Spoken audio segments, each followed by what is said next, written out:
6 of the AMA Supercross Series, invading the Georgia Dome.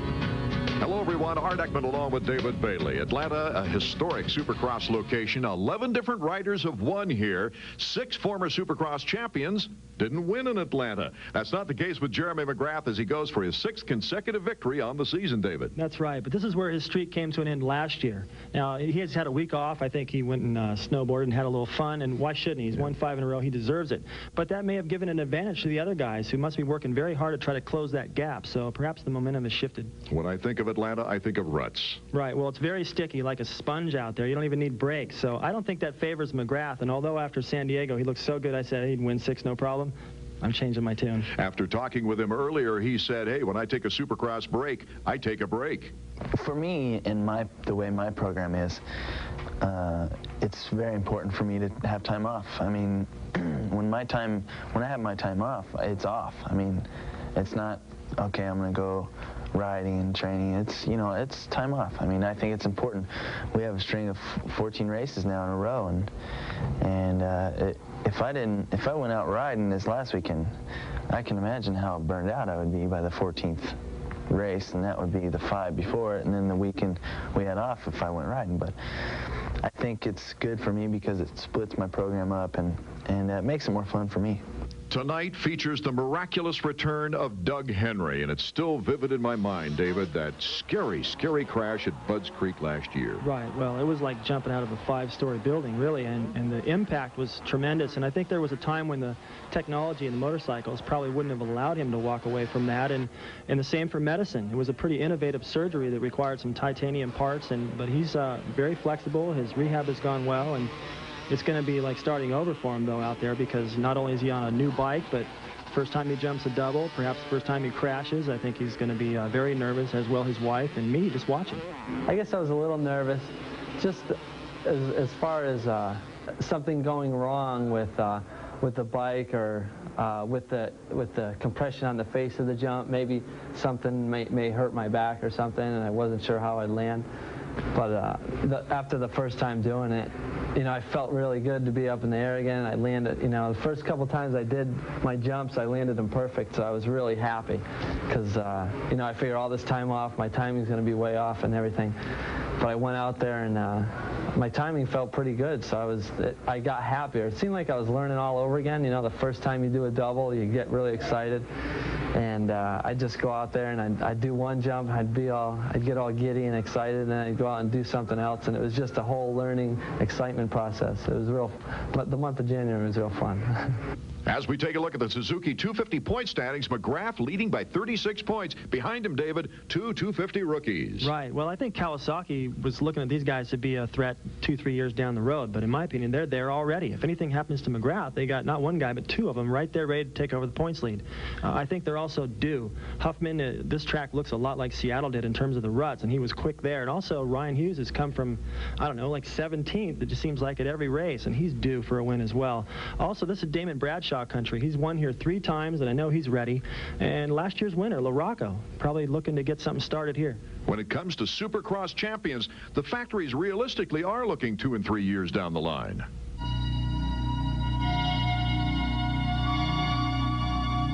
Adding to his opponent's bewilderment has been the relative ease in which the world's greatest Supercross rider has dominated. Anybody would be crazy to say that they're going to do it with enough consistency to top McGrath. I mean, Jeremy has proved he's a phenomenon in Supercross. In 50 appearances at the gate, McGrath has made the podium 40 times. In only 3 1/3 seasons, he's won 68% of the time and shows no signs of letting up in the immediate future. So I'm only 24, and I still feel I can win, no problem, and I can win next year, the year after. I feel that I can win, and I don't see any end coming to it. Without casting aside all hope for victory this season, factories are now realistically planning for the day McGrath comes off the mountain, by choice or by chance. Well, I think that those plans have already been started. They were started last year with the acquisition of Kevin Lemon to our team.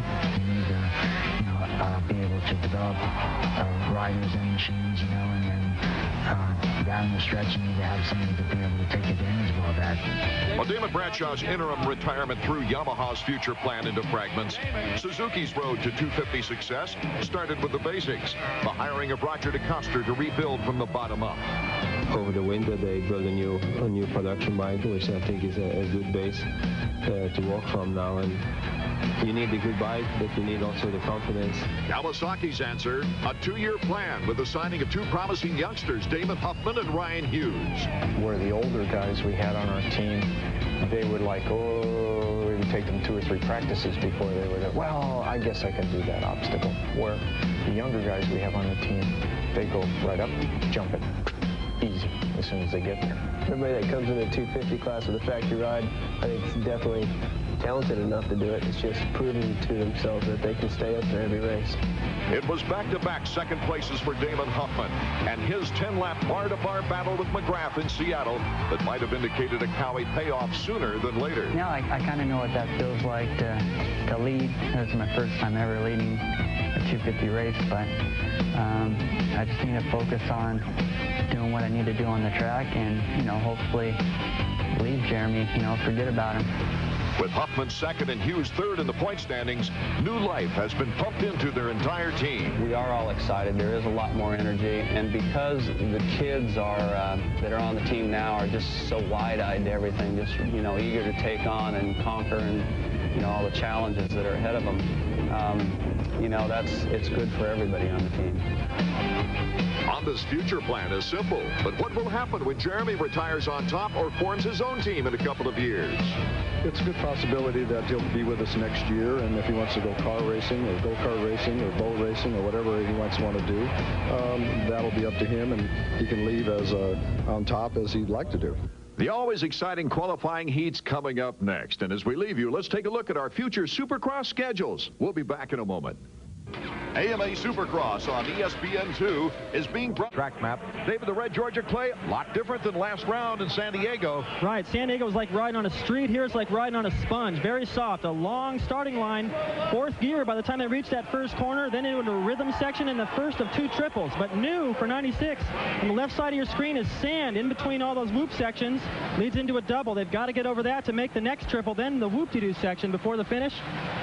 Very far apart, very tall. We might see some passes there in the final lap. The qualifying procedure for Supercross as follows. Each rider runs in one of 2 qualifying heats with the top 4 going right to the main event, getting the best choices, of course, for the gate positions. Those remaining riders go next to the semifinal round where the top 5 in each get the transfer to the main, and then there's only one more chance at the big bucks, the last chance qualifier where only 2 more spots are up for grabs. We're just about set now for the start of heat number 1 in the 250 Supercross. Damon Huffman, Ryan Hughes, number 2 and 3 in the point standings in this one, along with Mike LaRocco, Steve Lapson, Ezra Lusk, Brian Swink, and Mike Brown, and they're already off.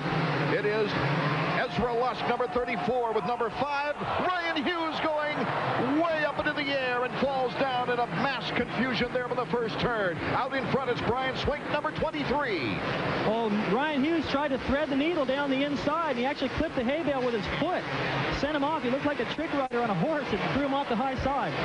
So we've got out in front Brian Swink, a surprise number 1 rider here in the qualifying heat. Barry Karsten, number 31, having a tough time as Ezra Lusk cuts to the inside to go over the double. He'll go for 3. Both of them getting over the triple, no problem. They got over the double out of that sand. That's going to be crucial to get the speed at that triple. There you see Ezra Lusk in second place. Barry Karsten, number 31. Here comes Mike LaRocco, number 8, to the outside on the horseshoe turn right before the finish line jump. Well, LaRocco rode right around those guys through that whoop-de-doo section. He had a lot more speed through there. Had to go wide in the corner, but he got one of them. There you see Karsten, number 31. Larry Brooks, number 36, on his tail now in that triad of riders. Number 23, Brian Swink, out in front. This is a big surprise to me. Brian has not had a good season. Looked very tentative, I thought, in practice. Right. And, you know, he just hasn't been able. He kind of looked a lot like John Dow did in practice. We saw in our first 125 qualifier. He turned it all around for himself. So perhaps if Swink can hang on to this, he's getting a lot of pressure from Lusk now up the inside. Swink taking over the lead, number 34, the hometown native Georgian. He's from Bainbridge, Georgia, down in South Georgia. Through that whoop section, timing it nicely. Swink to the outside. Lusk to the inside, comes across the finish line first with LaRocco in third. What really set that up was Swink had made a huge mistake through that sand section. Speed came off the pegs, and he lost a lot of time to Lusk, and Lusk went right for the jugular up the inside. But behind these guys, you can just see in your screen now, number 8, Mike LaRocco's on the move. Ezra Lusk, a lot of family and friends cheering him on here at the Georgia Dome. The red Georgia clay, the same texture as his practice track, of course. And his mechanic riding now, saying, keep charging, it looks like. Yep. Yeah, I thought it was either keep loose or keep charging. And right now, number 34 is certainly loose, that's for sure. Ezra Lusk, number 34 on the Suzuki. Started out the season with a 16th and a 10th and a 15th, and lately has looked a lot better. 4th and 9th in the last 2 races before the break. And he's got a nice rhythm to that whoop-de-doo section before the finish, Art. That's been giving the guys a little problems tonight. The whoop section so far this year, they've been smaller and closer together where they just run wide open across the tops. Here, they got to rely on a little bit more timing and strength. Remember, only the top 4 make it into the main event, and you saw Damon Huffman, number 10, on the Kawasaki. Out in front, it's Lusk. Swink is in second. LaRocco third. Larry Brooks in fourth. And Huffman is in that bubble, that final transfer battle. Well, I think he's got the speed to catch Larry Brooks. He's going for the triple there, no problem. He's entering that sand section, and he's closing quite a bit on Brooks for that final transfer spot.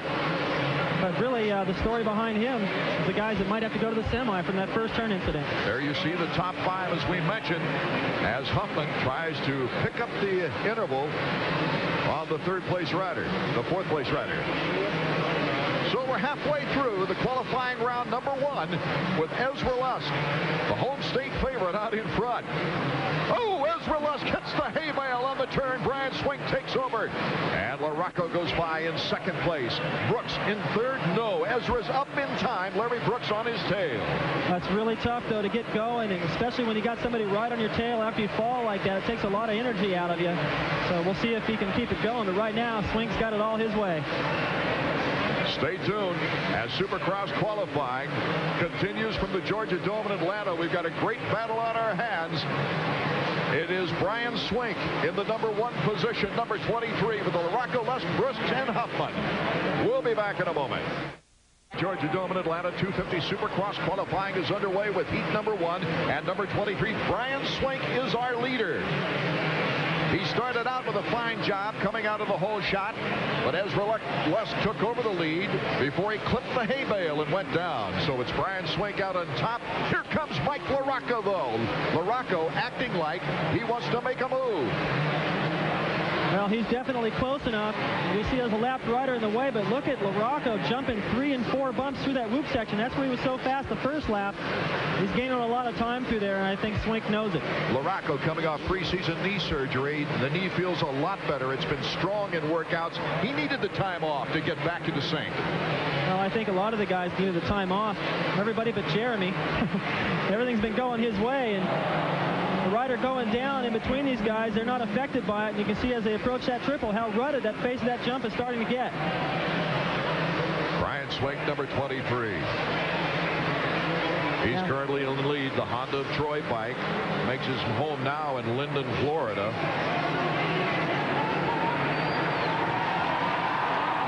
And LaRocco makes the big move on the jump.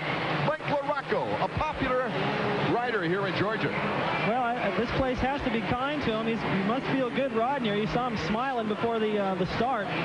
This was his first win last year. He interrupted McGrath's streak, and maybe he's feeling it again now. The winner last year takes the white flag. Final lap. It's LaRocco still in a battle with Brian Swink, number 23. Damon Huffman has moved into 3rd. Can you believe Ryan Hughes is in 4th? Well, it doesn't surprise me. He looked fantastic all day and yesterday. And Swink, aggressive, taking it to LaRocco on the inside before the triple. And LaRocco's able to get over that triple jump. Swink's aggressive. He didn't let LaRocco run away and kept the pressure on. Mike Mike LaRocco taking the easy turn, makes the double, takes only the 2 here on the triple jump. Swink right behind him with Damon Huffman safely in 3rd, but going for the triple, Ryan Huffman, or Ryan Hughes, I should say. Ryan Hughes is right on the back bumper of Huffman as they come around. But here's our leader, number 8, Mike LaRocco with the checkered flag.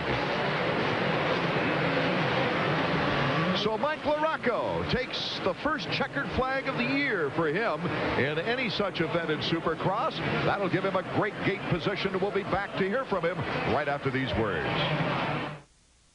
Fact. You know, like I said, we had a time off. You know, I had a little time to regroup, so I felt a little sloppy out there, but you know, I think by the main event, the heat race went good for me, so I look, you know, forward. Last year, this is the race that you got your first win of the year. How do you feel tonight about the main event?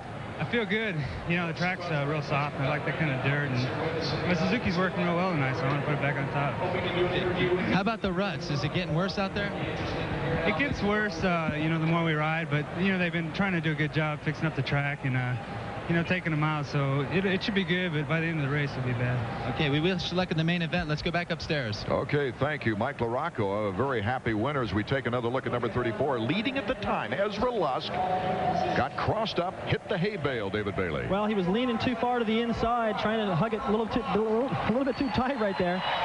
And he just, I think if that hay bale hadn't been in his way, he'd have been okay, but he ran right smack into it, went over the bars, and that's unfortunate. He's been keeping it on 2 wheels lately, and that's what he needs to do, because he's definitely got the speed to run up front. Okay, the rest of the 250 hopefuls are getting ready for the qualifying heat number 2, as you see Jeremy McGrath and his very capable mechanic, Skip Norfolk.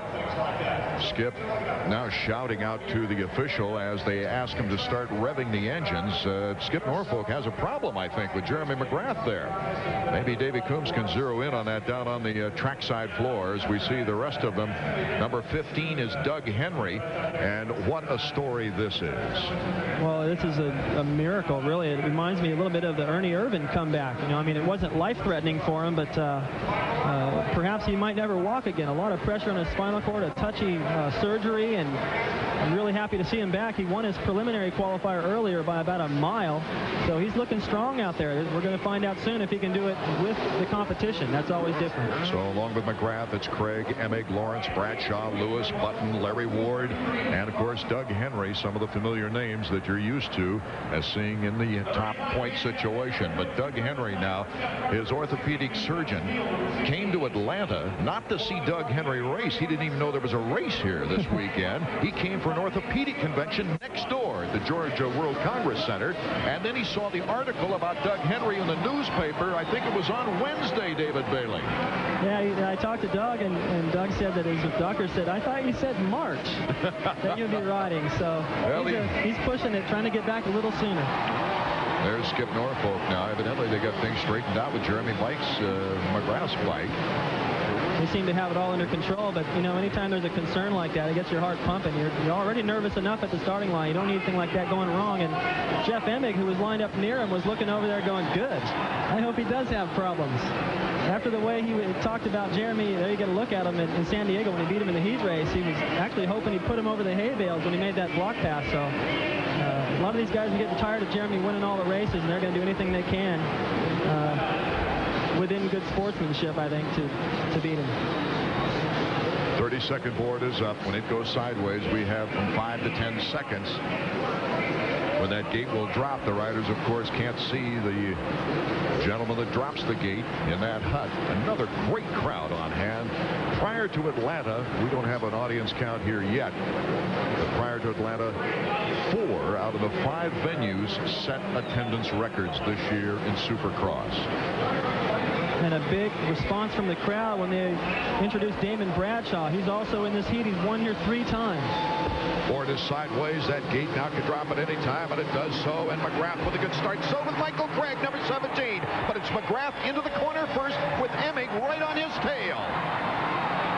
Emig cuts in front of McGrath. So it's Michael Craig, number 17. Number 2 is Emig. And there you see Kyle Lewis having trouble getting out of the first turn. And Jeff Emig just stuffed Mike Craig for the lead. This is what he did in San Diego. You've got to get in there and get aggressive and let him know you mean business. So now McGrath finds himself in second in a battle with Mike Craig through the sand. Well, we saw a tremendous qualifying round in San Diego between these two as they went bar to bar and boxed each other out. Lots of contact. Jeremy McGrath now makes the move on Emig. Number 1 and number 2 going through the whoop section before the horseshoe and the finish line turn. It is Emig leading the first lap, but McGrath is right by him. McGrath keeps trying to square him off. That's what anybody would try to do. Look at Emig. He cuts all the way over. Emig will ride a wide bike through this heat race. He's not going to make it easy for McGrath. Number 2, Jeff Emig. He won the heat. The first win in a heat race against Jeremy McGrath all year at San Diego. What an exchange. Back comes Emig doing the triple. McGrath can only do the double as they head into the beach area now, the sand. A big mistake right there by Emig, but he's riding the perfect line. Look at, he's giving McGrath nowhere to go. Every time McGrath tries a different line, Emig's got an answer for it. They're both doing the triple right there, and now Emig's opened up a slight lead. Emig on top, McGrath in second place. Let's go down to Davey Combs. Down here, Skip Norfolk. Skip, how mad was Jeremy about getting beat by Jeff Emig in the heat race in San Diego? Well, you know, anytime he loses, he gets a little upset. It was kind of a little bit my fault. The bike wasn't set up right, but, you know, we made some changes. He came back from it. We're behind Jeff Emig here again, so I know he doesn't want to finish there, so we got 4 or 5 more laps left, which should be good. Okay, the magnificent story as well as we see Emig in first, McGrath in second, but who's in third? Doug Henry. Not in his first race back after that miraculous back surgery. And you know what really impresses me as we continue to watch this battle up front between Emig and McGrath. You can see how much trouble they're having with the ruts side by side over the triple. Oh, and the crowd's going crazy. Emig to the inside, and McGrath now cuts inside Emig. McGrath taking over the lead here in heat number 2.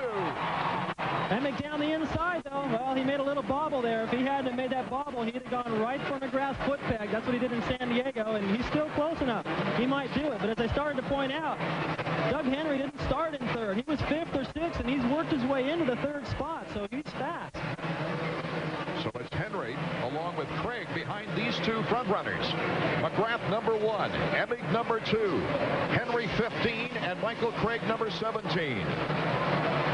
Bradshaw could make a move, though, for that final transfer spot as he is in 5th position behind Michael Craig. That must feel pretty strange for Bradshaw, being the top guy, having some couple of podium finishes so far this season, to be following a guy that's amazing that he's even out here racing right now. Might bump him out back into the semi. Henry number 15. Bud's Creek, everybody just held their breath that he would get up off the ground. Well, we watched him in practice. I know both of us looked at each other when he came up short on the triple. Real short, big impact, and we kind of gritted our teeth, but he seems to be able to do anything out there. I know that preliminary qualifier had to take some energy out of him, but that's one of Doug's strengths. He's had a lot of time to train. As we look at McGrath, he's coming into that first triple. He's got a pretty good lead over Emig now. He's starting to pull away. That finish line jump will next see Craig moving in front of Doug Henry. This is a battle for 3rd. Don't forget Bradshaw is right behind those 2 should something happen. We'll be right back for the exciting red clay. Look at the ruts he has to go through, but he can pick his own route now, David Bailey. Well, he's right. If you've just joined us, it looks like business as usual, but before we went to break, these guys, Emig and McGrath, back and forth, and I think what happens there is Emig is only capable of riding a certain kind of a race, a little bit slower pace, and as soon as McGrath is able to maturely work his way around that kind of a battle, he's able to pull away, which is exactly what he's done. He's got about 5-second lead now. Well, you saw the top 5 on our screen a little bit earlier. Only 4, though, will go to the main event. That 5th rider will have to go to the semifinal. Jeremy McGrath gets the white flag. It is the final lap. So it's McGrath with a big lead on Jeff Emig, but a tearing battle between Henry and Bradshaw for the final transfer spot. You'll see him come over. There's Michael Craig right behind them. Henry trying to hold off Bradshaw. One more lap to go to see if Henry, in his very first race back, can hold off Damon Bradshaw. This is a favorite track of Bradshaw's. Jeremy McGrath in first, Jeff Emig in second, and you're looking at the battle now for fourth. Number 28, Bradshaw, looks back to number 15, Henry. This has been a gutsy performance by Henry. He had to come from behind, worked his way into third, looked pretty good, looked like he had a solid third, made a couple of mistakes. Jeremy's got to get around a lapped rider there to take the win. Finish line jump, McGrath takes the checkered flag. It'll be Emig in second place, Craig in third, and it looks like Bradshaw coming through the whoops in fourth place. We'll be right back, hearing from those gentlemen right after this. These are no ordinary races. These are no ordinary riders.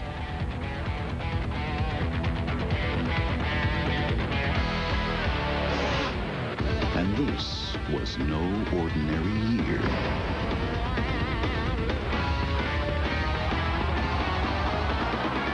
Honda, not your ordinary motorcycles. You've heard about it. You've read about it. You're seeing it now. There's only one thing left to do. Live it. The AMA Supercross. The extreme sport that started it all. Feel the adrenaline rush. March 16th at the Astrodome in Houston. March 23rd, Texas Stadium in Dallas. And March 30th at the RCA Dome in Indianapolis. The AMA Supercross. If you don't go, you won't know. A friend of mine said I should try America Online. So I did. I've gotten help with my golf swing, planned my next vacation. I even get stock price updates every 15 minutes. America Online puts over 100 newspapers and magazines right on my screen. I've got worldwide email, point-and-click internet access, and a great web browser. Plus, new features keep getting added. Call the toll-free number and you'll receive your free startup kit and 15 free hours to look around. It's worth a try. You'll see. Fact, red lights last longer when you're in a hurry. Fact, there's always 10 hot dogs and only 8 buns. Fact, you can't get a great deal on a great bike. Well, fact this. Right now, during Suzuki Fest 96, you'll get all kinds of great deals on our hottest bikes, like the classic street cruiser Savage 650 for only $99 a month. Or get the responsive Katana 600 for only $139 a month. But you better hurry, because unlike your grandma's fruitcake, Suzuki Fest 96 won't last forever. And that's a fact. Art Ekman, David Bailey, Davey Coombs. Supercross from Atlanta. Heats number 1 and 2 completed. Here's our official look at the Suzuki top 4 results of heat number 2. McGrath, Emig, Craig, and Bradshaw going to the main event with Henry, Ward, Lewis, and Lawrence having to go to the semifinals. This is a look at the battle for the lead. McGrath kept squaring off Jeff Emig. Emig leaving the door a little bit wide open. This was the final pass. Looked like Emig had a run on him through the whoop-de-doos back to the inside, but he caught one of those whoops and lost all his momentum. With our winner, Davey Coombs.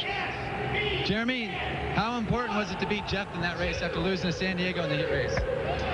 Well, Jeff was cutting me off all over the place, you know. I haven't been riding that much this week. We had a lot of rain, and I just had to get comfortable out there and put it to him, you know. He's like that. He cuts me off everywhere, and it was important to me to get around him. This is the race last year where you lost and had your winning streak snapped. What are you going to do different in the main event here? Yeah, try and get a little bit. I want to get a whole shot. You know, I had a good start and kind of overran the corner, and then. But I mean, I think the pressure stuff for Atlanta's over. You know, I'm just riding it just like any other race, and I think I can handle it tonight. And finally, what about the track? What about the ruts out there? Yeah, the ruts are definitely deep. They're you got to watch your lines. The foot pegs are hitting in the deep ruts, and you know, it's just you got to use your mind and pick the right lines. Congratulations, Jeremy. Let's go back upstairs. Sounds like after the 2 last heat races between Jeff Emig and Jeremy McGrath, sounds a little heated, David Bailey. Well, the semifinals have brought some of the most exciting racing this season. It's all coming up next. There is a place pilots talk about, but few have ever been. It's a place where training, aircraft... To look at the best race in 1995, and to make it even better, we put a camera on McGrath's helmet. This is what it looks like when you don't get the whole shot. And one thing we don't usually see from McGrath is a mistake. Boom, right there, into the back of Craig. That dropped McGrath to about 6th position. But Doug Henry, his teammate, was out front battling with Jeff Emig. And the Georgia clay, rutted and sticky, was giving everyone problems right here. McGrath would eventually work his way back into the number 3 spot, moving around LaRocco. But for the lead, it was Emig and Henry. Dyson. Emig squares off Henry, who had trouble with the ruts.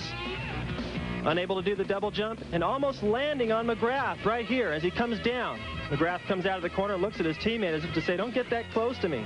And McGrath, who had gone down in the first lap, worked his way back into the lead, but as you can see right here, he was having trouble finding his rhythm, and Emig cuts him off on the inside. Right behind him, though, number 7, Kodrowski, was starting to put on a charge, as was Emig, and they both went right around McGrath. And McGrath's problems continued as LaRocco, who was finding his rhythm, went around him and set his sights on Jeff Emig. And after the triple jump with an inside line, LaRocco was around Emig and into second place. And for McGrath, who was trying to win 6 races in a row and set a record, would have to wait another year as LaRocco would muscle his way past his teammate and into the lead. For LaRocco, the first rider to beat Jeremy McGrath in 1995, picks up his first win, followed by his teammate for the Kawasaki sweep. 1995, one of the several great races we've seen here in Atlanta as we get set for the semifinal round number 1. Ezra Lusk was leading heat number 1. A hay bale just reached out and grabbed him, I think. And he was sent to the semifinal. 32nd board is up, also including Larry Brooks, Mike Brown, Buddy Anthonez, Jeff DeMent, and another factory rider, number 4, Steve Lampson. He had a crash with Hughes in that qualifying round in the first turn. His bike was all bent up. He's going to come out and try to do the best he can. It is Lampson, number 4, the whole shot with Ezra Lusk right on his tail, number 34. Number 9 is Brown on the far side then. Lampson making a mistake to that rhythm section. He gets passed on both sides by Lusk and Karsten. So Lusk picks up where he left off. We'll see if he can stay away from any hay bales. He's got a pretty good lead right now. Lampson with the triple to come right back on Barry Karsten, number 31. Looks like Lampson got everything straightened out just fine. Over the triple, no problem. As is Karsten, putting the pressure back on Lusk. See Lusk's mechanic. Yes, you can. He's got confidence. Yeah, that's Ed Longacre, his mechanic. Lusk, though, being challenged by Lampson. Lampson going wide, cuts inside, and it's bar to bar over the finish line jump. One of the things Jeff Stanton, who advises these Honda riders, tries never to let these guys do is follow. Always choose a different line, because you never know what can happen, and that paid off for Lampson right there. He wasn't following, created a new line, made the pass. Steve Lampson in the lead against Ezra Lusk in our first semifinal round. The top 5 riders from this round going to the main event. Lampson now starting to pull a little bit away from Ezra Lusk as Mike Brown jumps into 3rd. Brown coming through the sand, number 9, you see him there, got in front of Karsten. And that's Buddy Anthonez, number 22, now making a charge of the Great Western team. And Larry Brooks, as you can see, just jumped the triple, got by both of those guys, so that's the difference. If you've got the speed and the strength and the guts, really, to go for that triple, you can make up a lot of positions. And it's a freight train, 1, 2, and 3, with Lampson, Lusk, and Brown. Let's go to Davey Coombs. This is Steve Lampson's mechanic. How much damage was on the bike after that heat race crash? Well, Dave, we had to replace the handlebars, and right before we brought it out, we noticed a couple of broken spokes in the front wheel, too, so we had to put some new front wheel on.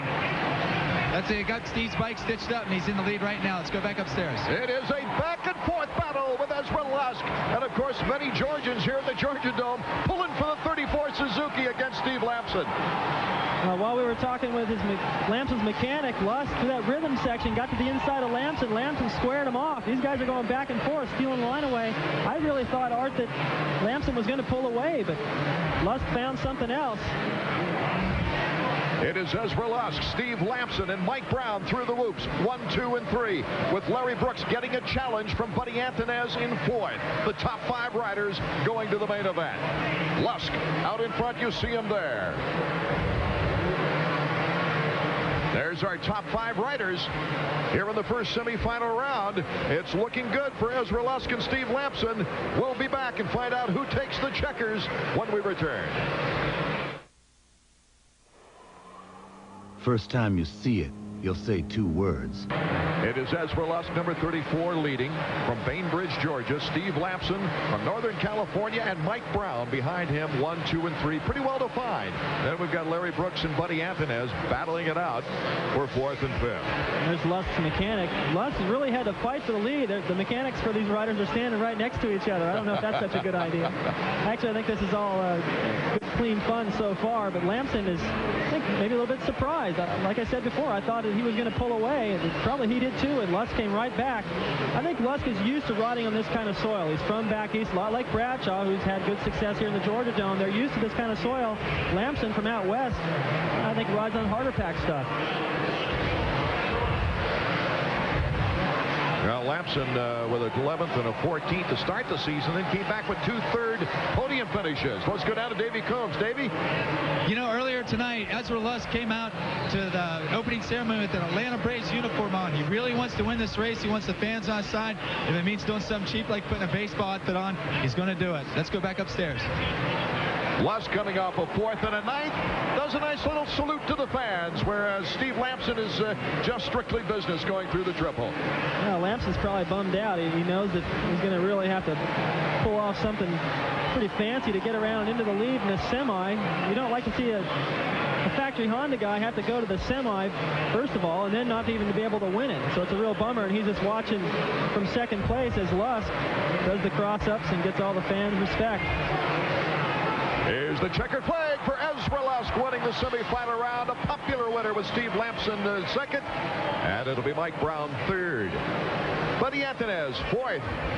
And we'll have to check the official stats before we get to the final qualifying position, and we'll get that information when we return to the Georgia Dome. It has a 937cc liquid-cooled 16-valve engine with straight intake tracks, adjustable suspension, and an ultra-rigid twin-tube diamond-type frame.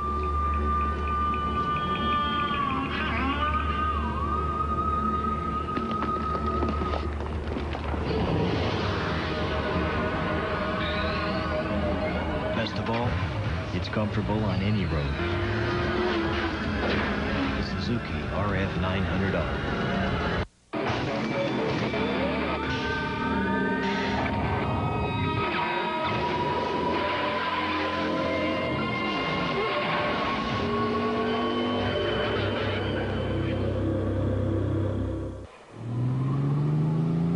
It's over 8 feet long, and most of it's chrome.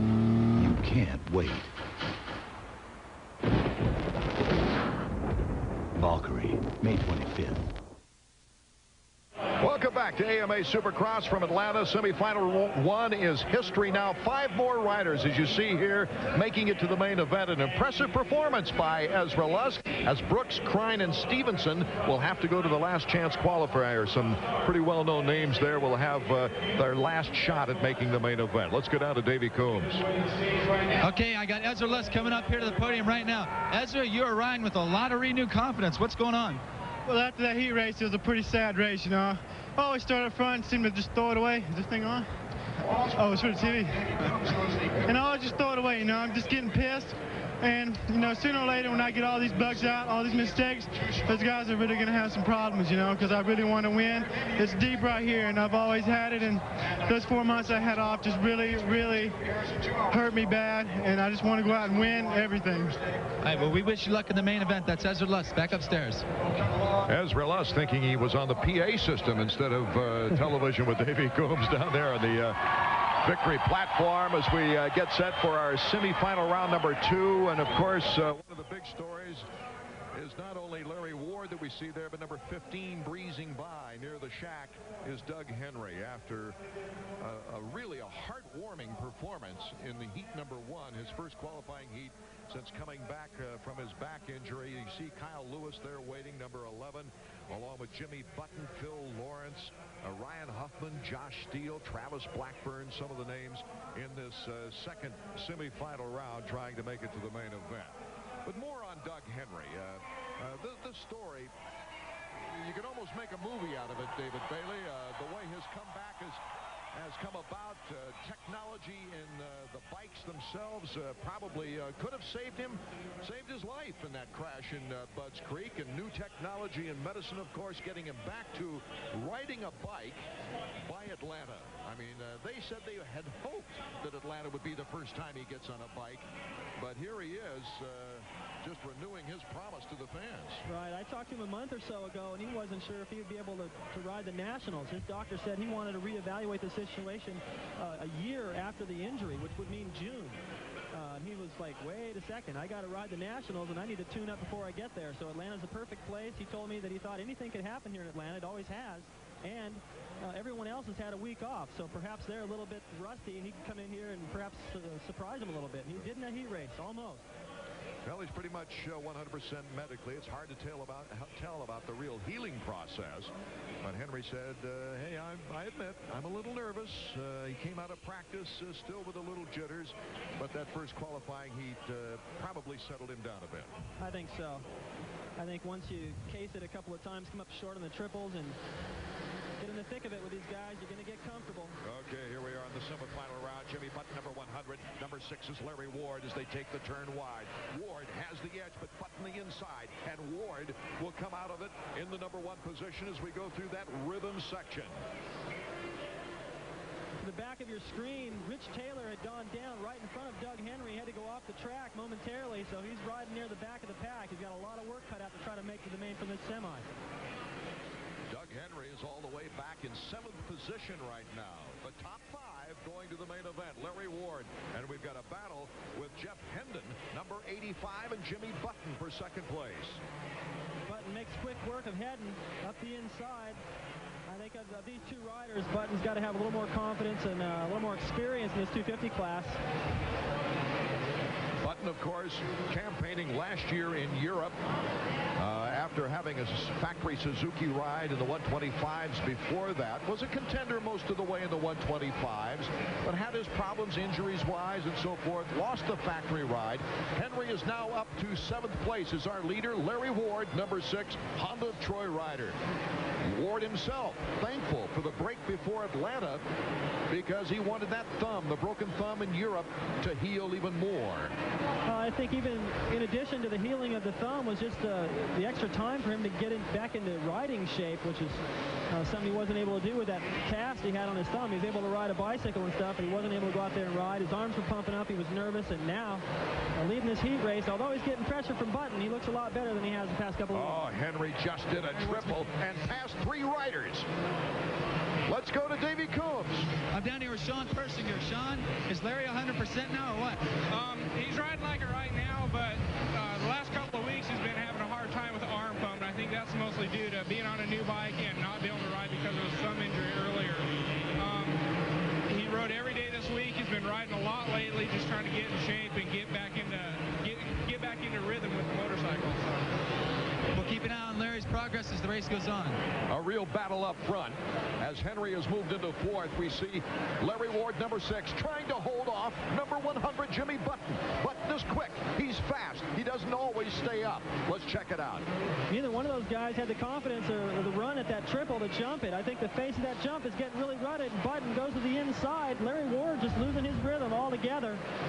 Letting Button get around. Perhaps he just didn't like the pressure Button was putting on him, and you just heard his mechanic say he's been having problems with arm pump. That could be the case right now. It's something you can't see as a spectator or even your mechanic. Jimmy Button in 1st, Larry Ward in 2nd, and Henry has now moved into 3rd with Hedden 4th, and Kyle Lewis in the 5th position. Jimmy Button, our leader here in semifinal number 2, and we'll be back with more qualifying action from the Georgia Dome in Atlanta, Georgia, right after this. Just crossing the finish line jump as we're in the middle now of our qualifying session for semi-final heat number 2. Jimmy Button, Larry Ward, Doug Henry in 3rd, Kyle Lewis, and Jeff Hedden. The top 5, those 5, if it stopped right now, would go directly to the main event. In fact, it's pretty well defined. Those 5 have at least a 10-second lead on the 6th place rider. Yeah, that's true, but further back in the pack now, Phil Lawrence is starting to get, he's got things going. Oh, mistake there by Button. He barely He jumps over the hay bale, stays on the racetrack, but that sand section has been tough tonight. Now Larry Ward's right on his rear fender. Larry Ward telling us that he really pressured himself throughout this break time to try to get his endurance back up to par. Button did the triple. Ward did not do the triple. And Button comes out of it with about a 5-bike lead going through the whoops. Now this is the battle for third. Doug Henry seemed to be hanging on to it, but Lewis has been gaining on him as Lawrence behind these two is also starting to pick up time. This is what happened in the heat race. Henry looked like he had it. Third place locked down, and he started slipping back in the closing laps. Final lap, the white flag lap now. We'll see if Henry can hold on to that position. Top 5 riders will go to the main event, but of course, Henry wants a better gate position. Right, well, he's in the main as long as he just keeps it on 2 wheels, even if Lewis does pass him and Lawrence, but I think he would like to hang on to this, keep a little confidence, knowing that he can hold off some riders. And, Kyle Lewis out of Nolene, Sizzler Nolene, battling with Doug Henry. Team Yamaha as they go through the beach on the final lap. I think whoever can get over this triple is really going to tell the story. And then that whoop section, there's Button. He's all the way over there. They've got a pretty good lead over the battle for third. And it's Jimmy Button looking at the checkered flag. A great performance by him. A big confidence boost, I think, for Jimmy Button. And here is the battle. Henry coming around the corner. He'll pick off third spot in the semifinal round. Oh, that's got a lot of fans with smiles in their hearts right now. Kyle Lewis in 4th, and it looked like Phil Lawrence made the field in 5th. We'll hear from our semifinal 2 winner when we return. Art Ekman, David Bailey, and Davey Coombs from Atlanta. These 5 riders have just made it into tonight's main event, avoiding the last chance qualifier. And Davey's with a very pleased Jimmy Button down at the victory podium right now. But number 100, Jimmy Button, he's got to feel good about this performance. Let's go down to Davey. Jimmy, that was your first race since you came back from Europe, or rather your first race win. How'd it feel? Felt great. You know, Davey, I've been having some troubles out here tonight. I've been real stiff on the track. Me and my mechanic had talk after the heat race. You know, just said really not worry about, what's going on out there. Just try to, put it out of your mind. Just try to ride smooth. And got out there. I felt great, and everything was just working really good. Had a little dice with Larry Ward, and ended up winning. Yamaha was working great. What about the ruts? Your long legs. It doesn't seem like you'd have too much problem. Well, the only problem I have is with my feet, hitting the ruts. But other than that, everything's working good. Nothing more I can really say. We'll watch you in the main event. Let's go back upstairs. His long legs probably did give him an advantage there, David. Well, I think anybody on a Supercross track, especially with all the whoop sections and stuff, you definitely have an advantage. But his feet are long. That's why I never did so well in ruts. The size 11 foot. It's been 4 weeks since we've seen the 125 Eastern Riders in action after events in Anaheim, Seattle, and San Diego out on the West Coast. When we get back, the future stars from the East get back into action with us on the 125 main event.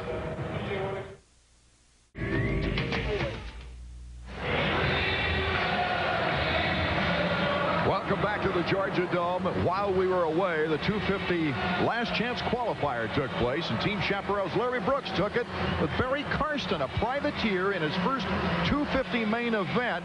So this means that Karsten will not only be in the main event 250, but he is also in the 125 main event. Isn't that something, David? What an Iron Man. It's tough. I think it's tough just to make it, but what a transition from the 125 to the 250 in the same night.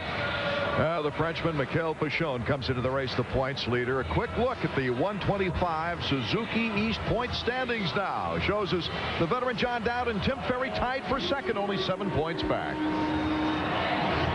There's John Dowd looking at the track. He's going through the sand section. These guys like to find any lines that may have developed since the last time they saw the track. That's part of the reason for this parade lap. Taking a look at the Suzuki starting grid, you see John Dowd, the 30-year-old who's done such a good job in the first heat and just wiping everyone out. Tim Ferry trying to get back into it after a slight illness. He was actually off the bike 3 of the 4 weeks that we didn't have any 125 East Coast action. And that really showed in the first heat, too, because he's got the speed to run with John Dowd and beat John Dowd, and he wasn't up to speed. Davey Yezik trying to break out of his shell, number 40. Also, Corey Keeney, he had a whole shot in a second place start in 2 races this year. There's Tim Ferry, number 20, looking over the track. Tied for second in the points. He's been racing since 7 years old on Florida soil, and look at this red clay right out in front of the starting gate. You can see that. Actually, this That's is in the back, yeah. right behind the starting gate, and the mechanics going to work while their riders are out there. Look at how deep those ruts are. This is in the face of one of the jumps. I don't know which one, but it could be any one of them. That's how they look everywhere. You see the riders going by. There's Pichon. Pichon, I think, probably pretty used to that. I mean, he must be. He looks so comfortable out there. He won by seemed like a mile. And coming from Europe, they ride in situations that are, a lot of mud, and with that comes a lot of ruts, and perhaps he's really comfortable out there. But although he looked fast in his heat, it's tough to tell whether he was a lot faster than John Dowd or not. But one thing I was impressed with John Dowd, and there he is right there. He was aggressive in that first heat, and that's what it's going to take to beat Pichon. Very strong, very tough, and it might be a good matchup between the finesse style of Pichon and the strength of number 7. That's totally different. Totally different. It's like watching Ryan Hughes and Damon Huffman. Completely different ways of going fast. They both get it done. Pichon and his mechanic Chad Watts right next to the starting box there as Pichon resuming his quest for a second consecutive 125 Eastern title. Now I have to say that the 3 favorites are starting right next to each other. I don't know if there's any coincidence there. They like to keep an eye on each other right from the start. Good time to thank our fans, too, on the reaction of the 2-hour coverage on ESPN2. Thank you so much for the very positive feedback we've been getting from all of you. The crowd waiting as we're just about set for the 125 main event here at the Georgia Dome. You just got to look at a rider on the starting line had a completely white helmet. That was Tony LaRusso. That's pretty funny to see, Art. When I was racing, we didn't have a whole lot of fancy paint jobs. Now, some of the paint jobs on these helmets are up to $600. And maybe that's why it's white. Saving a little money. I think maybe he might have damaged one of his helmets in the heat race and had to go back to the stand. Tony LaRusso, yeah, number 42. 32nd board is up.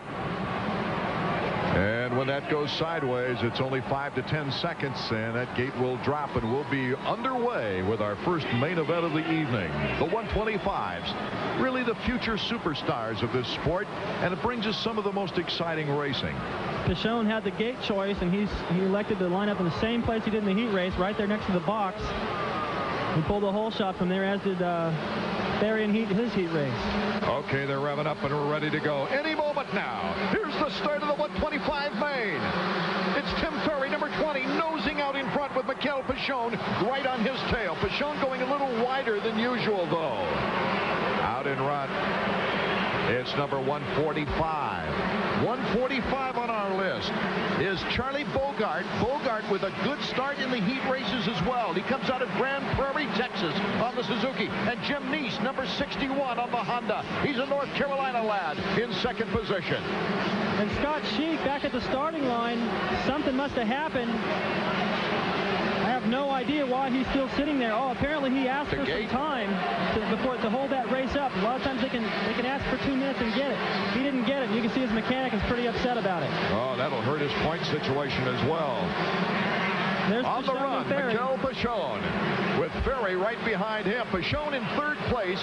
Ferry is now making a move into 4th place. Look at Pichon take the turn and the roost. Pichon is awesome, and as long as he's got all of his, I think his heavyweight contenders behind him, I don't think he'll be that concerned. He'll monitor those guys as he works his way to the front. If he doesn't feel any real pressure, he'll take his time with these 2. Well, Bogart and Neese certainly having their problems, and the very smooth Mikel Pichon right there in 3rd. Oh, he cased it a little bit on that triple. Yeah, Pichon coming up a little short, and perhaps to dodge the roost of these front 2 leaders, perhaps chose a different line, maybe a little bit deeper rut. Ferry moving into 3rd. Jimmy Neese takes the lead on his Honda. It's got to be a thrill for these guys. They haven't been up front like this in a long time, but Pichon has got the heat on. Jimmy Neese, his top finish in 95 was a 5th place in Charlotte. He now has the thrill of a lifetime, leading the main event here in Atlanta, Georgia. Pichon to the inside, taking 2nd place. He's going to go to work. This kid takes different lines everywhere. He gets passed back, though. Pichon wanted the inside line anyway to time it perfect, David. Yeah, he knew what he was doing. He knew he'd come out good in the end. Look at right here, back to the inside. Pichon, still Jimmy Neese hanging on, goes for the triple. Pichon couldn't take it after the old box out. I don't think he feels the pressure to have to do it right now. He tasted the lap before, so he's not taking any chances. He's got a lot of different lines out there, a lot of firepower, and he can go to that anytime he wants. Right now, he still doesn't have any pressure from Ferry. Jimmy Ferry moving into third as Pichon battles it out up front, taking the lead away from Jimmy Neese. And that very difficult timing whoop section. You can see Ferry back there in third. If he's unable to get around Neese quickly, you can bet Pichon will be gone. Mikel Pichon and Jimmy Neese. What a battle here in Atlanta, Georgia. Neese to the inside, but he jammed it a little bit. Here comes Pichon. Back and forth we go as we go into the rocking cradle over there. Oh, and Tim Ferry goes flying through the air. Well, he got stuck in one of those ruts, did a nosedive, and the front wheel just caught the top of that plateau, just enough, sent him over the bars. He's been off all night, and that just put an exclamation point on it. Well, Tim Ferry's had a tough time of it. He hasn't been on the bike much. We mentioned that. Usually has fared well here in Atlanta because of the soil factor. He likes the southeastern soil, but boy, he went flying that time. Out in front is our leader, Mikel Pichon, trying to add to his 7-point lead in the 125 Eastern Division. Jimmy Neese, though, is still fairly close to him in second place. The one guy who I thought had a chance to give Pichon a lot of trouble, other than John Dowd, is out of the picture. So let's check out that shot of Ferry's. He goes way over the handlebars, lands on his feet, though. The bike came back and nipped him. Well, he was lucky to get out of that the way he did. He just kind of jumped over the handlebars and got away from the bike. It just sort of grazed him, but I think in terms of injury, he was very lucky. Mikel Pichon now with a 2-second lead coming through the sand on Jim Neese. Let's go down to Davey Combs. Down here with Chad Watts. Chad, what are you telling Mikel? Right now, I'm telling him to breathe. Wait, he's got to get down there. Okay, go ahead. Yeah, it's just time to relax. Just look ahead, not worry about anybody behind him, and especially don't worry about Ferry and Dowd for the championship. There's more than just two guys you got to worry about out there. Let's go back to Art. Chad's always vigilant, and he always comes right back to talk to us. Mikel Pichon, his rider, out in front. Mikel got his very first 125 Supercross win here in Atlanta last year. Pichon looks like he's not going to have any trouble. You can look back behind him. You don't see anybody. Neese is still back there, staying pretty close, but way behind these guys is John Dowd. Mikel Pichon hoping to add to his point total. Jimmy Neese hoping for the ride of his life here in 125 Supercross. As you see, number 61, Neese going through the sand. He's got a pretty good lead on Charlie Bogart in third. But coming up in fourth, and with a 15-lap main event, it's a significant factor. It's number 7, John Dowd.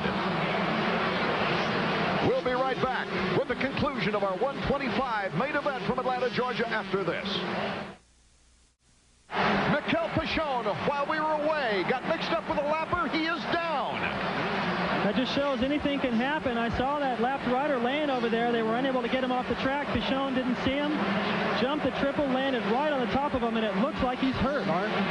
Mikel Pichon is down. Not only the points leader and the leader of this race, but now Jimmy Neese has taken over. Mikel Pichon. You see Roy Turner on the left, along with Mikel's father. Mikel's father is leaning in to try to assist him and find out what the actual problem is. Meanwhile, number 61, Jimmy Neese, is out in front, leading our 125 main event with Charlie Bogart and John Dowd in a three-way run for first place. This is a scary sight for Pichon. You see him wiggling around. I have to think that he got the wind knocked out of him, but this is a battle for the lead. John Dowd moves into second place just as we take the picture. Jimmy Neese, number 61, in the lead. The first time he's ever led a 125 main event. Charlie Bogart in third. It's his first Supercross race. There you get a look at those ruts. He's able to do the triple. Jim Neese getting over the triple, no problem. John Dowd must have done it with him because he's still pretty close. Neese in the opener in Orlando was 9th. He had a 15th in the second race for the Eastern 125 riders. And John Dowd now bar to bar. It is Dowd taking over the lead. Number Number 7 on Team Yamaha, John Dowd, who was so dominant in heat number 1, has come back to take the lead after Pichon has crashed. Let's go down to Davey Combs. Maybe you have more information, Davey, on that crash. All right, we're down here on the field. As you can see, Mikel Pichon's in a lot of pain. It's his father and Roy Turner from Kawasaki. I see some scratches on his chin. Apparently, he got cross-rutted on this triple, which is getting worse and worse. And right behind me, John Dowd almost did the same thing. As you guys can see from up there, the track is getting bad from down here. It looks really bad. And the medical help, though, on the scene here in Atlanta, Georgia. I don't like to see these guys, you know, laying down for that long, but I guess the good news there is that he's moving around on his own. Our battle now is for second place, as you see the first place rider, John Dowd, but look at Bogart, number 141, having a little trouble in that whoop section with Jimmy Neese. Boxing out Neese, taking into second place over the finish line jump, but Neese will have the inside curve on the straightaway. Bogart keeps, if you watch his head, he's looking around. Looks like he's looking up at the leader. Looking at lofty expectations. Yeah, it looks like he might have the confidence. He's wondering where John Dowd is. Right now, he better get by Jimmy Neese, number 61. Well, Neese looked very strong in his national outdoor advancement. We see Bogart back on top. Looked like he could take it most any time. Yeah, like I said, he kept looking around at different sections of the track. When these guys are going one way, they can see the riders coming back the other way, and it looked like to me he was looking over where John Dowd was. He knows that Pichon's out of the picture now. Bogart might be 145, but he's taken that triple like he had a single-digit plate on there. And here's the single-digit plate out in front, John Dowd. You can see he's having a lot of trouble just trying to get over the finish line jump. He couldn't even, that's a simple double or plateau. He couldn't even jump it because the ruts are getting so deep. He's got a big lead, didn't have to. But this could be, like Davey had mentioned earlier, John Dowd might win his first Supercross on a 125 and become the oldest guy to win a Supercross. That's right. Taking a look at the Honda stopwatch now as we'll check the interval as well as a lap time possibly. Bogart about 7.8 seconds. He was looking over again right there. He's looking at John Dowd coming the other way, wondering, he probably ought to look at his pit board, but he seems real interested in what John Dowd's doing. John Dowd, who got notoriety mainly on the national outdoor scene, got his first factory ride after motocross success, not Supercross success. He has 3 wins on the national outdoor scene. And when Michael Craig had some problems with Team Yamaha and left it, this young man got his break, his factory break. Well, he stepped in and filled his shoes pretty good, winning a national, finishing second in the championship. A strong ride coming up on the end of a lap. Should be around 56. That's what they were earlier. A little quicker, 55.7. So John Dowd's got a good pace going. I don't think he's got any pressure from anyone. Bogart's pretty far behind in second place. You know, I think just like Pichon, Dowd, these guys bring the strength and confidence from the 250 to the 125 class and just muscled around. Here's Corey Keeney and Davey Yezik going at it. Corey Keeney, Yezik cuts to the inside, but Keeney won't give up. Keeney's been a very good starter, but he hasn't been able to hold on. Yezik has had a very disappointing start of the season after getting some 3 podium performances last year. This is the battle for 4th place. Neither one of these guys have done the triple on either side of the racetrack. I think it's probably why they're running back and battling for 4th place, and also that the track is getting worse and worse. The longer the race lasts, the faster John Dowd will go. Ferry is back to 8th place as John Dowd is stumbling a little bit. Let's go down trackside to Davey Combs. I'm down here with Brian Berry. Brian, with Pichon going down, with Berry having a crash, what are you telling John now? Is he taking it easy? Yeah, definitely. I'm just telling him to use his head. Don't do anything stupid because he's got a pretty good lead right now, and I don't think anybody behind him is going to be able to catch him. So just trying to keep him calm and not do anything dumb. We wish you luck. John Dowd going after his first main event win. Well, Dowd took time off to heal a 250 injuries, really a shoulder injury, a knee, and a thumb. He did not attempt to ride at San Diego on the 250s to try to heal up for his competition here in the 125 Eastern Division. Smart move. Yeah, well, just paying off right now. And, you know, it looked like Pichon was going to be too much for him tonight. He was long gone, but an unfortunate incident for Pichon. And he's not going to get any points here tonight, so this is really going to boost Dowd up in the point standings for the 125 East and give him some confidence to ride that 125 outdoors later in the year. Well, Dowd's out in front by about a year, and the way he's riding, he needs it. I mean, his timing has been thrown off a little bit. It'll be nice to see him get a little more momentum into his ride. Well, he's not doing the triples anymore. We understand Davey Combs is with Mikel Pichon right now. Davey. Mikel, what happened on that triple jump? I jumped it like usual, and they put the yellow flag, and I thought the guys was crashed right on the side of the track, and they should have put the red cross like flag, and I jumped it, and I made a mistake. And as soon as I've seen the guys, it was just at the landing. So I jump off the bike, and I land on his bike, and after I don't remember exactly what happened. I hurt my shoulder, my neck, my ankle, but I feel okay. I was a little bit scared for my neck, but that's okay now. Let's go back upstairs. That's what happened to Mikel Pichon. White flag, last lap for John Dowd. But Pichon, obviously, with feelings toward his fellow riders, that's for sure, has a possible mistake by the flagman there, and he went ahead and leaped the jump and had to come down into that dangerous situation. Well, I don't think he really had to take that chance to do that triple. As you see John Dowd doing the jump, starting to wave to the crowd a little bit. This has got to feel good for him, but it's good to see Pichon up and walking. It looked scary there for a moment. He lay there for a pretty long time, and I'd be scared too if it was my neck. It's Dowd. Bogart in his first Supercross in second place. Jimmy Neese, the ride of his life, and Yezik after him. The checkers go to John Dowd.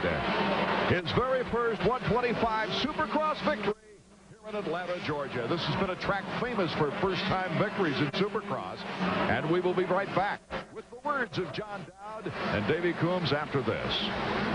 Supercross victory, and in his first race, Charlie Bogart takes a second place, and Jimmy Neese his finest finish ever in Supercross history. Davey Combs right now is with Charlie Bogart, who's got to be an excited gentleman, Davey. He is very excited. As you can see right here, Charlie, you are the most excited guy in this building. Oh, yeah. I came to this Atlanta, be my first Supercross. My dad was hoping for top 10. I told him I was going to get top 5, and this has made me so ecstatic. Me and Suzuki are so happy. FMF answer. I can't believe it. I got second. What was going through your mind out there? You saw a couple of top guys crash, and all of a sudden you were back up there racing for the podium. Yeah, I've been working on my starts. I got a good start, and then a few guys went down. I was like, yeah, I'm back in the top. And I said, calm down, ride smooth, don't let the ruts bother me. And I just started staying smooth, and I got a little tired by halfway. Then I started getting better again. Me and Suzuki are so happy. My Suzuki FMF2 RM125 works so great. I cannot believe it. All right, congratulations, Charlie. Now let's go over to Jim Neese. This is our third place finisher. Talking to Jim. Jim, congratulations as well. First time on the podium. Yeah, I feel great. I got out front. I knew I was out front. I started getting pumped up and a little nervous, and I just tried to relax. I knew those guys were coming, and I just got tired. I was too nervous. Congratulations. And now the winner. We have the most excited guy in Charlie Bogart, but now we've got the oldest guy in the race. This is John Dowd. Yeah, I got a little lucky there. You know, Pichon went down or whatever. I guess he was leading. I didn't get so good of a start, but I could see him. He wasn't too far ahead. I don't know what would have happened, but oh well, I'll take it. As you were watching the guys behind you, were you thinking, this is the night that I'm going to win? This is the night I'm going to win? Well, I felt pretty good going into tonight. You know, I felt pretty confident with the track and stuff, and you know, my lap times, you know, through the qualifiers and stuff. So I was just hoping to get a good start and be able to, you know, get off with Timmy and Mikel Pichon there, because I know they're probably two of the toughest guys out here. So, but the start didn't really go my way, but at least the rest of the Warriors did. Fine. Does it feel as good as you thought it would? Yeah, I'm pretty stoked. I mean, I never really did much 125 stuff, so this is pretty much a cool thing for me. All right, let's go back upstairs to Art and David. Okay, David. Unofficial tally now from here in the booth is subject to change, of course, to the AMA's computer tally, but John Dowd with 65 points now. Moving on top of the Suzuki point standings in the 125 Eastern Division with Ferry crashing, Pichon crashing, luckily no injuries. It opened the door for some new faces to get on the podium as we see number 7, the pass for the lead on Jimmy Neese. John Dowd taking that groove on the inside. Well, it wasn't too tough. Jimmy Neese just left the door wide open, and John Dowd had the right line, tucked right in there on the inside, and was unchallenged from there. Okay, the championship celebration for the 125s is underway. When we return, we'll find out if Jeremy McGrath can once again rewrite the Supercross record books. The 250s are coming up next. In Atlanta, Georgia, for our main event coming up in the 250 Supercross class. Art Ekman along with David Bailey getting set for this 250 main event. Jeremy McGrath very strong in his heat race. Looks like he's got to be the front runner again to maybe break a record here tonight. Well, he does, but we've got to remember that the heat race is only 8 laps. 12 more laps in the main event. You can bet that track conditions are going to get 12 times worse. One of the big stories in the 250 scene, Doug Henry made the main event. Let's take a look now at the 3-time winners here. Bob Hanna won his very first Supercross here with the Atlanta Supercross, not here in the Dome. Mark Barnett, he was the only one to win on 2 different brands in his 3 victories. And Damon Bradshaw, the only 3 consecutive victory winner here in Atlanta. Here are champions who failed to win in Atlanta. 6 of them, including my partner David Bailey. Oh, dang it. You know, I could never get it.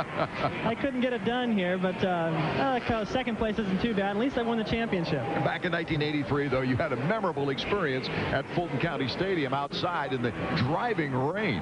Well, the rain was coming down sideways. It filled up all the holes with water, and I got the whole shot, was leading for almost an entire lap. If I'd have made it a whole lap, I'd have been okay, but I got stuck in one of those for about a lap. Ended up 9th. Barnett won that year. Well, one of the things we've seen here in Atlanta, whether it be outdoors or indoors, is the track condition. Right, well. And let's go down to Davey Coombs right now for the Dunlop Track Fact. You've heard Art and David talking about the track and the conditions down here all night long. Now I'm going to show you just how bad it is. This is a tape measure, and as you can see, this stuff is a foot deep. That's 12 inches. It goes all the way across the racetrack, and as you can see, we even got some course guys out here trying to get rid of this stuff. All night long, it's been a factor, and it's only going to get worse as the main event goes on. They always say that Atlanta is the race, the most competitive race of the year, and it's because of the conditions of the track. It evens the playing field. Everyone's got around this stuff, and Jeremy's great technique doesn't always come through on a track like this. That's your Dunlop Track Fact. Davey, not only can you get cross-rutted in something like that, David Bailey, but also your takeoffs are in danger. Well, what happens is you accelerate into the face of the jump, the suspension compresses, and you drag your feet and the bottom of the bikes. You scrub off all your speed, and you see the guys go into a nosedive, so it's pretty scary. Our 250 starting grid brought to you by Suzuki. As you see our lineup there, and Barry Karsten, he's quite a story, making the main event as a privateer in both the 125 and 250. They're the eyes, the concentration, the focus of Jeremy McGrath. Damon Bradshaw, he loves this track, and the people here in Atlanta, obviously by their cheering, love him. It is one of those mutual affairs by these two. Steve Lampson, he's got quite a mission in front of him. Starting right next to his teammate. And you know what I've noticed is this week they've changed jerseys. McGrath usually wears the jersey with those red wings going up. He's got the yellow, and his teammate Lampson is wearing the jersey that McGrath usually uses. I don't know if Honda did that on purpose to try to get Lampson going, but that's definitely different. There's Doug Henry. Number 15, Jimmy Button, 100. Larry Ward, number 6. You see, they wait till the last minute to put their goggles on. You see Bradshaw there shaking. Look at the concentration.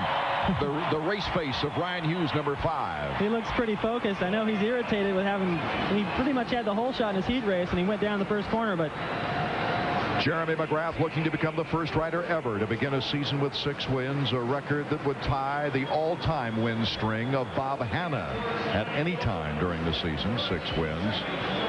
And the 32nd board is up, getting set here in Atlanta, Georgia. Atlanta, known as a string breaker. Jeremy McGrath could not get his 6th victory here last year.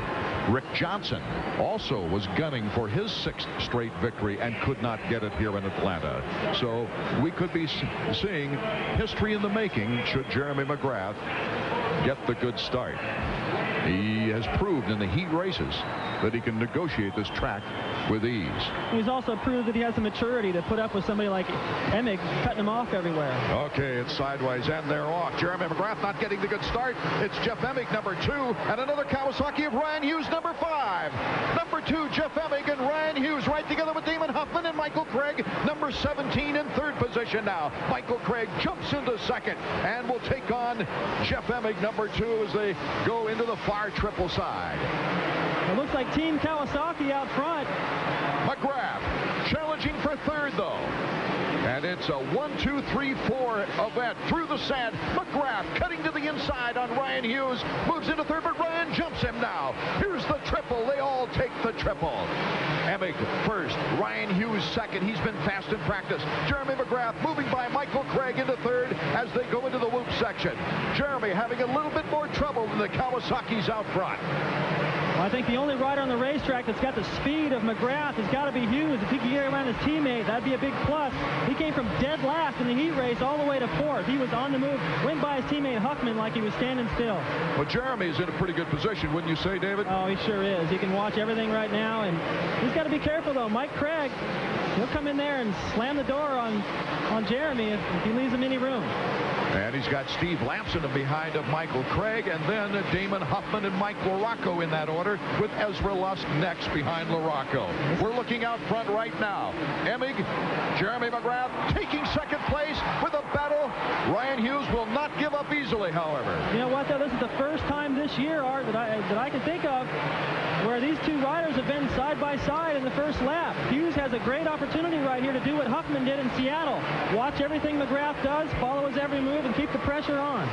Oh, this is going to be a great three-way battle, we hope, as Emig now. And that straightaway gets some speed, but McGrath is right there. Hughes cuts to the inside. You can't give him too much length. And Hughes takes over second. Oh, Jeremy McGrath, a little stumble right there.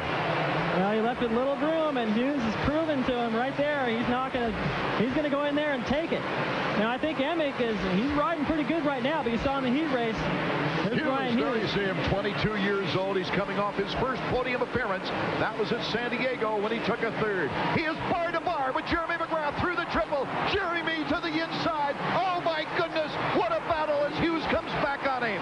It's out in front, Jeff Emig. Jeremy McGrath having a lot of fight in him. Well, he's going to have to tonight. He's between two fighters. You saw what Emig did to him in the heat race. And Ryan Hughes, he uses boxing for some of his training. I think he might take some of that out on the racetrack. It gives Jeremy McGrath now a chance to catch up with Jeff Emig, number 2, and not worry about a battle with number 5. Jeff Emig is in first, McGrath second, Hughes third, Craig fourth, Lamson fifth, LaRocco sixth, Huffman seventh, and Lusk is in 8th position. I was about to say before McGrath and Hughes started dicing it for a second there that we saw Emig in the heat race. Here they go into the triple. Jeremy McGrath gets cut off at the hay bale by Emig. Oh, this he seems to be riding a pretty good pace, but what I started to say was he kind of held up the show a little bit in the heat race, and that's letting Ryan and Craig and all these guys stay in pretty close contact. This is going to be close until McGrath can get around him. Hughes in good position in third, behind Jeremy McGrath. One mistake by Jeff Emig, though, and Jeremy's in first place. Emig, a feisty battler. He won his only championship, the 125 National Outdoor title, on the very final day of the season against LaRocco. His lone Supercross win, the Field Shorten Las Vegas event, on the final event of last year. This season, Emig got off to a slow start, but he's coming off at second place at San Diego. Out in front, number 2, Jeff Emig, but right on his rear tire is Jeremy McGrath. Hughes about 4 bike lengths back, trying to pick up the action as Michael Craig now in 4th. The timing through this whoop section, David Bailey.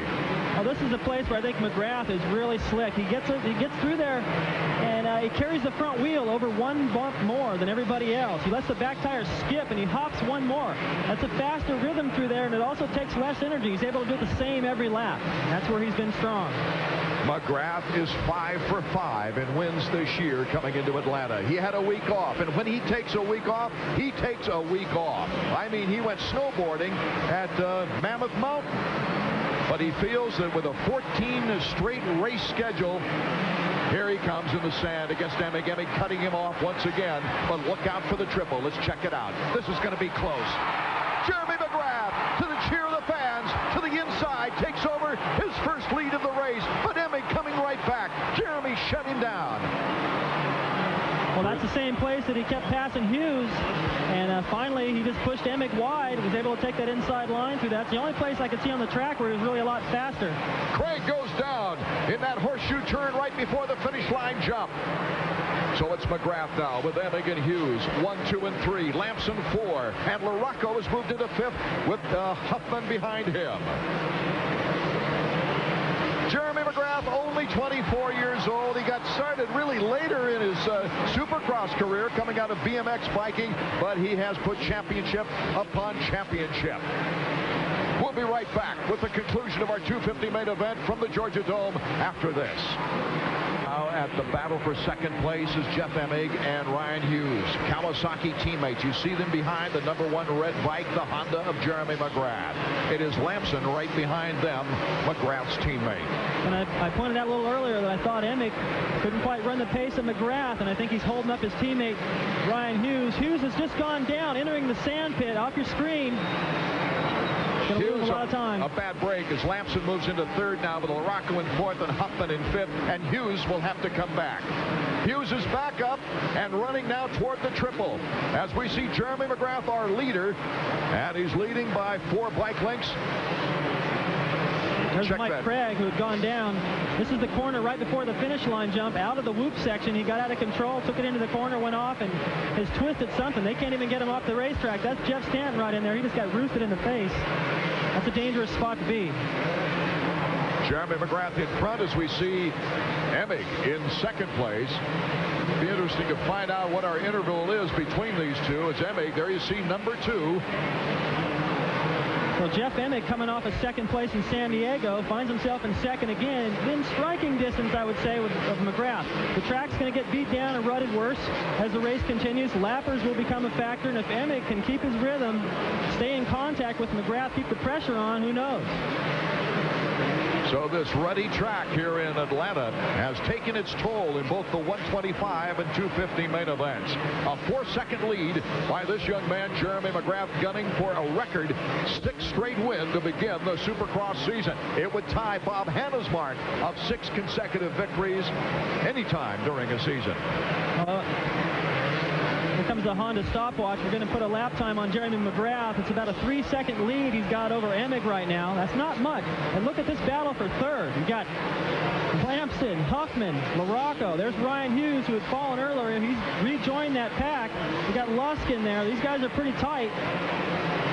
Looks like LaRocco has just moved around with an inside line to that really tricky section. LaRocco doesn't seem to be affected by the ruts. He likes this soft soil, and he proved it right there going around Lamson.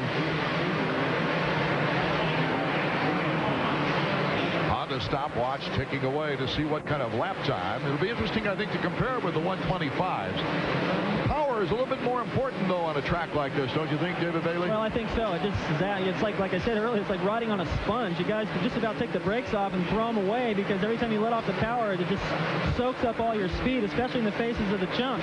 51 seconds for McGrath. That's quick, really quick, and that's just really solidifies what you just said about the 250s having that extra power. A lot faster than the 125 lap times. Now LaRocco starting to pull away from Lamson. He's not, you can see Emig up the track. He's quite a ways back, but he seems to be on the move. He's got the speed to catch him. Remember, he won here last year, came from behind. This will be our next battle. Damon Huffman, 2nd in the points, taking on the teammate of Jeremy McGrath, Steve Lamson. Lamson, a horrible start on the year, 11th at Orlando, 14th in Minnesota, then 2 podium appearances, 2 third-place finishes before his 8th in San Diego. And look at Lamson. He gets swallowed up by Damon Huffman. Huffman's quick through that whoop-de-doo section, using those long legs. That's where he was fast in Seattle. There's also some ruts getting through there, and he schooled Lamson through there, moving into that #4 position. He's not that far behind LaRocco. If he can hitch a ride, he might be able to go in there and have a shot at the podium, but McGrath is gone. I think it was a real break for him when Ryan Hughes went down, because I think Hughes had the speed to challenge him later in the race. All right, McGrath the leader, but Jeff Emig in 2nd place. Should something happen to Jeremy McGrath, let's go down to Davey Combs. Down here with Brian Lunas. This is Damon Huffman's mechanic. Brian, what are you going to tell Damon for the rest of the race? Well, I'm just trying to keep up. We're real close to the first few positions. Right now, we planned on the last part of the race when we catch up to a lot of people if we had a bad start, so that's what's happening right now. Except for McGrath, who's gotten away a little bit. Everybody else is pretty close. There you see LaRocco in third, Damon Huffman in fourth, with Lamson in fifth right now. Out in front, Jeremy McGrath, Jeff Emig, 1 and 2. LaRocco, a very fine heat victory. He looks sharp, and you know who's missing from that picture right there is Ryan Hughes. He must have gone down somewhere else. There's the rundown. Lamson back to fifth now. Our Suzuki Field summary. McGrath, Emig, LaRocco, Huffman, and Lamson. LaRocco told me that his bikes weren't prepared for the faster tracks that they were getting at the beginning of the season. So the break before Atlanta gave his team a chance to make some mechanical changes. Let's go to Mr. Mike LaRocco Sr. with Davey Combs. Mike, what are you telling your boy for the rest of the race? I want him to start pushing hard. It's about his time of the race, so he should come up hard. Would he be thinking more about the second place rider right now, Emig, or the fourth place rider, Damon Huffman? I'm thinking more about the first place rider, Jeremy McGrath. Sounds like a LaRocco statement from either one of them. Well, you know what, though? After watching what happened in the 125 main, you never know. You know, as the lappers become an issue and the track gets more rugged, anything could happen to McGrath. So, yeah, keep charging. Aim high. In case you missed it on our telecast, Mikel Fachon had a wonderful lead in the 125 main event, then came down and trying to avoid a lapper that had crashed in front of him. He went down and lost the lead and his points lead.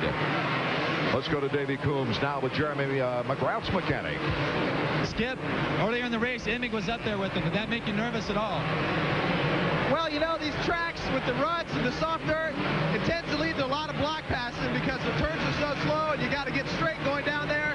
These guys are aggressive. You know, Hughes was up there and he's an aggressive rider. So, yeah, I was a little nervous. You know, we got to get out, get clear of those guys so you can race your own race. Fortunately, we got about a 6-second lead. He's racing his own race right now. Okay, that's the most successful mechanic of the 1990s right there, Skip Norfolk. Ezra Lusk, the Georgia native, now in sixth position, trying to put some heat on Lamson in front of him in fourth, or I should say fifth position, because it is now McGrath, Emig, LaRocco, Damon Huffman, Lamson in fifth, and Lusk in sixth, to correct myself. And for those Henry fans, he is up and running and having some fun. Don't worry about it. Well, he's not up. I get a little jittery. His doctor wanted to watch the race in the stands. We wanted to interview him down below, but his doctor, I think, had a few butterflies up there, too. Yeah, I think I have some. I know Doug. I've talked to him quite a bit since the accident and before, and he's not up running where he would like to be, but to be in the main event, what a fantastic accomplishment. McGrath, right now, Jeremy McGrath is coming upon his former teammate, Doug Henry, out of the sand right in front of him. Now we go back to Damon Huffman, who is currently in fourth position. Jeremy McGrath gunning for the record. Both he and Rick Johnson currently are tied with 5 consecutive wins to start a season. Both were stopped here in Atlanta. But Jeremy McGrath now with a chance to defeat that record and look for a possible all-time consecutive win string record of 7. Damon Huffman in fourth position. Number 10. He's still able to get over that triple, no problem. These are the guys he's trying to chase down. There's Emig in second. LaRocco has gotten pretty close to Emig now. You know, one young rider that we're missing from this field is Greg Albertine, the Team Suzuki rider. I understand. Davey, are you with him now? Greg Albertine right now. Greg, how's it feel to watch a race like this? Well, it's frustrating. You know, I injured my foot a little 2 weeks ago, and it's not 100%, so Roger would rather save me for the Outdoor Nationals, and hopefully I can take my RM250 for a win there. As you can see, this track is more of a motocross track than most of the supercross tracks. It's not as technical. It's got all these ruts. Would this have been your kind of supercross track? Well, it's definitely a very tough track out there. The sand is a little bit soft, and there's a lot of deep ruts. So I think it sorts the men out from the boys, and Jeremy looks like he's showing the way around. Let's go back upstairs. Emig in second place, getting the challenge from number 8. And Huffman has hit the dirt, as you see there, trying to restart. What goes through your mind when you've got a stalled bike like that, David Bailey? I can't say that on TV, Art. He's got to be disappointed. I think it was a lot more frustrating when he had a shot at beating McGrath in Seattle and he made the mistake. But he did lose a little bit of time right there. And now LaRocco is really starting to put the pressure on Emig. He's caught him from probably 8 or 9 seconds back. Number 15, Henry, has been lapped. It's Emig in second place, LaRocco in third. And LaRocco trying for his second podium spot on the season. What it looks like to me is these guys eventually settle into a pace that's just as fast as McGrath.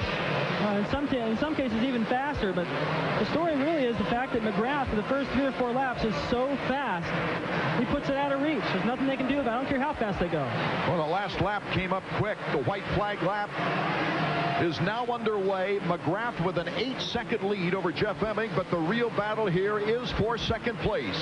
Can LaRocco get by Jeff Emig, who knows how to use a track? Well, we saw him block Jeremy in the heat race. Jeremy wasn't too happy about it, but mature enough to let it slide, and you can bet he's going to pull out everything he's got to try to hold LaRocco back there and hang on to his second place finish in a row. Jeff Emig showing his determination anyway against Jeremy McGrath. Just couldn't hold up to him. McGrath hitting the triples as the flashbulbs pop on the last lap. We're looking at the battle for second place, and now here's Jeremy. Jeremy's got to be feeling like $1 million right now. Just focused. He's in the horseshoe turn. He sees the checkers in sight. Finish line jump. Jeremy McGrath goes down as the most prolific winner to start a Supercross season in the history of the sport. We'll be right back with words from Jeremy McGrath, Jeff Emig, and others right after this. In 1 year, over 200,000 people got the perfect stomach with 8 minutes. Back in the Georgia Dome, where Jeremy McGrath has just taken his 6th consecutive victory to start the season. Emig in second place, LaRocco third, Lamson fourth, and Ezra Lusk, the native Georgian, in the top 5. Well, last season, Jeremy McGrath called it his greatest year ever. Wes McCoy, his team manager, said, Jeremy, there is nothing to hold you back to having even a greater year. And that is exactly what's happening right before our eyes. Let's go down to Davey Coombs with Jeremy. Well, I'm standing with obviously the most prolific winner in the history of American Supercross. Jeremy, first of all, what did your mechanic tell you on the last lap on your pit board? He wrote, "I love you, man," on the board, kind of like the commercial. I was expecting something like, "Life is good," you know, but I don't know. I'll tell you, Skip's a great guy, man. He does a great job for me every week, and you know, our program and his training with Gary Semix at my house. Emig at the beginning of the race, did that make you nervous? I know that Emig's a very aggressive rider. Well, that's to say the least. He likes to cut me off. I feel me more than anyone, but yeah, it seemed like he took a shot at me when one of the corners over there, but you know, I just lifted my leg and kind of got away from him, so I wanted to get away as fast as I could, so that wouldn't happen. Finally, how do you feel about the start? 6 straight wins. Is this what you expect, or is this the wildest dream you've had? Well, I know that Atlanta's been good to me tonight, and you know, for some reason I came into the race and I wasn't as nervous as in the previous past. I think that people are kind of accepting it that it's 5 in a row and not that it's something so special, and at least for me. And you know, I wasn't so nervous tonight. I was confident, and you know, the 6-1 came pretty easy. Well, congratulations to you, and congratulations to your mechanic. Next, I'm standing with Jeff Emig. Jeff, second place. Yeah, you know, I got out there off the start, you know, real good. Finally got me to the first turn first. You know, we've been working on it, man, and we got that thing working awesome. I'd really like to thank, you know, my mechanic, Jeremy Albrecht, and all the guys, you know, from Kawasaki Motor Corporation, because they've, you know, they've really been working hard for me. You think tonight was the night that you're going to be able to beat Jeremy? I didn't get the strongest in the heat.